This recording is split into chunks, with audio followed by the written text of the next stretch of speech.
A red flag warning day for most of Colorado, and the fire danger is going to be critical across the state. Of course, last week in California, they faced similar red flag warnings for critical fire danger, and those warnings led to intentional power outages in big parts of the state. In other areas where electricity stayed on, a fire started right under some high voltage lines, that near Los Angeles. Power lines that are knocked down by high winds certainly can spark wildfires. Just this month, Pacific Gas and Electric reached an $11 billion settlement with a group of insurers to cover the cost from wildfire claims in California over the last 2 years. That company's lines are blamed for the fire that destroyed the town of Paradise and killed 86 people. Corey Reppenhagen talked to two of the biggest power companies in our area about whether they would consider cutting power when the fire danger is high.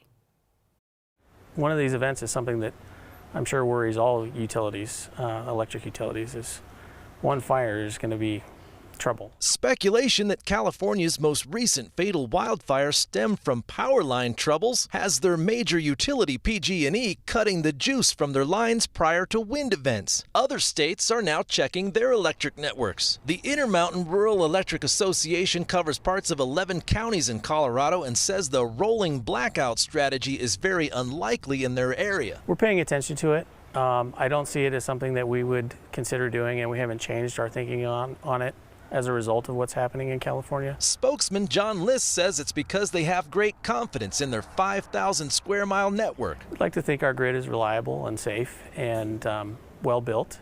We're constantly working to improve it. They have an ongoing power pole and overhead line inspection. List says they inspect more than 12,000 poles every year. IREA has also been doing a vegetation removal program since 2014 to keep trees and limbs away from power lines. List says they just cranked $5 million into next year's mitigation. So we couldn't possibly do our entire service territory in 1 year.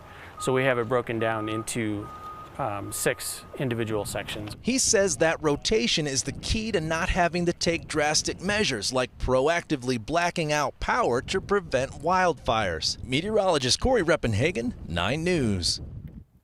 And Xcel sent us a statement today that it says it does not have plans to proactively shut down power lines to prevent wildfires. Xcel goes on to say we also use drones to inspect our lines, equipment, and are testing a fire-resistant coating for wood poles.